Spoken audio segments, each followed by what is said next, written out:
Doctor పాస్యం Sunil Kumar అనే నేను శాసనసభ సభ్యునిగా ఎన్నికైనందున శాసనం ద్వారా నిర్మితమైన భారత రాజ్యాంగం పట్ల నిజమైన విశ్వాసం, విధేయత చూపుతానని, భారతదేశ సార్వభౌమాధికారాన్ని, సమగ్రతను కాపాడుతానని, నేను స్వీకరించబోయే కర్తవ్యాన్ని శ్రద్ధాశక్తులతో నిర్వహిస్తానని దైవ సాక్షిగా ప్రమాణం చేస్తున్నాను.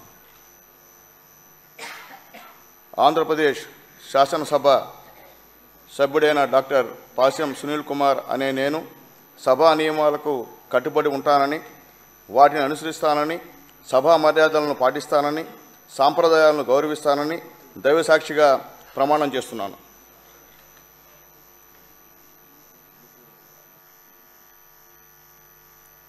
శ్రీ సురేంద్రబాబు అమిలినేని.